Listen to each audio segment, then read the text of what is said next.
Welcome to Weekly Digest, where we highlight works of ministers of government as they push the administration's development agenda.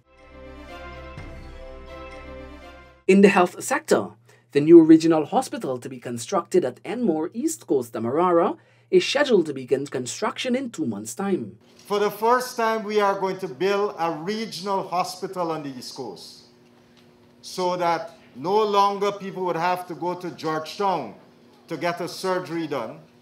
It would be done right here on the East Coast. And the construction of that hospital would start in another 2 months' time. The radiation bill, which is currently with a special select committee, will regulate the use of radiation in the provision of health services in Guyana.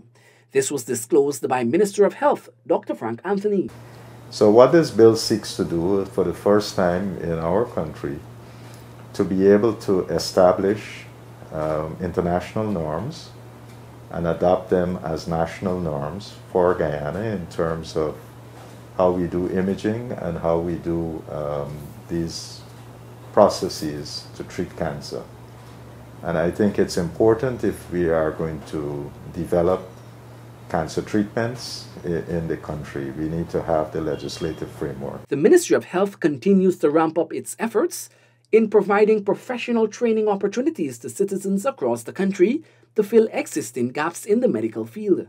On Thursday, 31 medical laboratory technicians and 4 pharmacy assistants graduated through the Health Ministry's clinical and technical programs. In the infrastructure sector, more roadways along the East Coast Demerara will soon be enhanced to provide better traffic flow for commuters. And one of the things that we are doing is that we are replacing the aquapanel bridges or the steel bridges. And we want to be able to open up the railway embankment for greater traffic flow, because that is to complement industrial development that is to take place on the East Coast, which will provide real employment for people of the East Coast. Thousands of acres of land will be developed along the east coast of Demerara for more housing development, in keeping with the government's commitment of 50,000 house lots to the nation. But we have thousands of lands, thousands of acres that will be available for future allocations on the East Coast.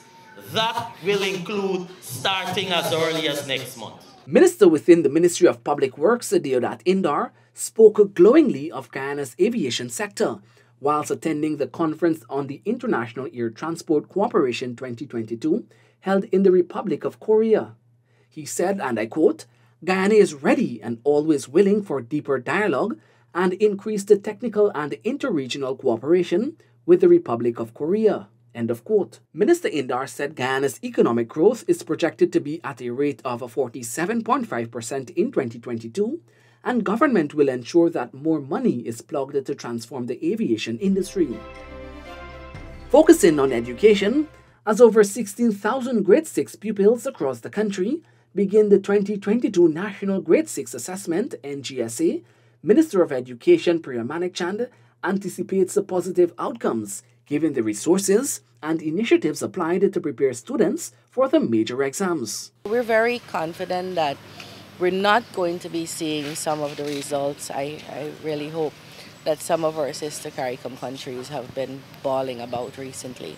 I don't believe we will see that because we really jumped to the front and tried to take the bull by the horn. Government is working assiduously to make the necessary provisions for Guyana to produce highly qualified individuals to meet the nation's glowing economic demands in the coming years. One such measure is the provision of 20,000 scholarships through the Guyana Online Academy of Learning. The Gold Scholarship Program is for every single Guyanese, whether you're from Buxton or any other part of the country. And yes, people from Buxton should take maximum advantage of this program. Now for works in the human services sector. Pensioners will be able to uplift their 2023 pension books beginning mid-August to December this year. That you should know that pension is paid every day. at MoneyGram, Western Union. So you don't only have to go the first day of the month to get your pension, you can go any day. And you get your pension and you don't have to line up for it. I don't like lines. I don't want you to line up and punish in the lines. So whether you choose to go to the post office or you choose to go to any one of those locations, the pension is there for you. That's one. Two, if you want to have your pension deposited in your bank account, we can do that for you too. Prime Minister Brigadier Retired Mark Phillips posits that Guyana's development is hinged on inclusivity, meaning all Guyanese must have the opportunity to contribute. He was speaking at a larger ministerial outreach at Buxton, East Coast, Demerara. Now is the time for development in Guyana, and Buxton will not be left out. No village in Guyana will be left out of the development. They have been assured of employment opportunities within the community. All the projects that we're going to be doing from now to the rest of the year, we're not going to give to any contractor who already has contracts. Right? That's an instruction from His Excellency the President. Secondly, any project that has to be done in Buxton must be done by a company in Buxton, a registered business in Buxton, by people of Buxton. As government ramps up upskilling its workforce, small business training is being extended to more Guyanese. It will give guidance on how to prepare business proposals and the avenues available for financing. We bring in GRA, we bring in the NIS officials, we bring in the deeds and commercial registry, because they're the ones that are responsible for registering your business. And all of that we will help facilitate and hold your hand and make sure that you get there. So you don't have to worry about getting all of that done. We will come and help you with that. In another 2 weeks, Minister Anthony will bring in that workshop for us to start developing these small businesses, identifying them, and helping you on with the process. Close to 300 young people in Region 6 have commenced the various training programs offered by the Board of Industrial Training. The persons were selected following a skills training consultation undertaken by the Labour Ministry back in May 2022. We have about 6-7 programs that are important for us to train people in large numbers in Region 5 and 6.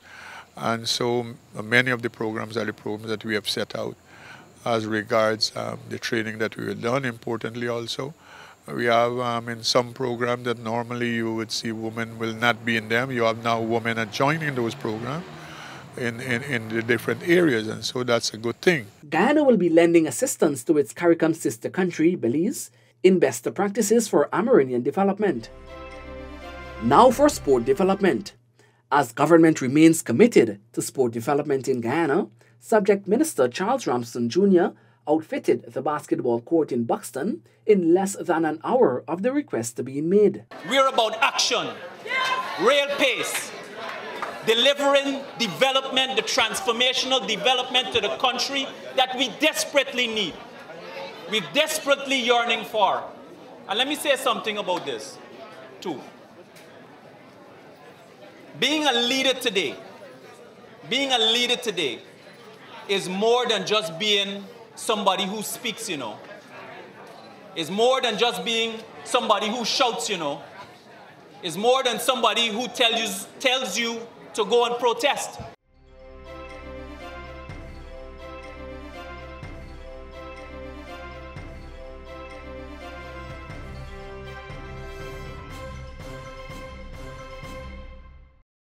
So there are very many little things that you can do that will advance your community, would be beneficial for your community's welfare, and we would be helping you. So you won't be on your own.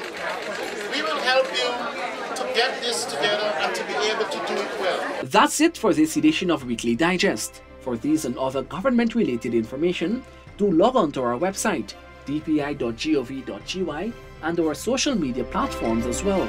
Goodbye.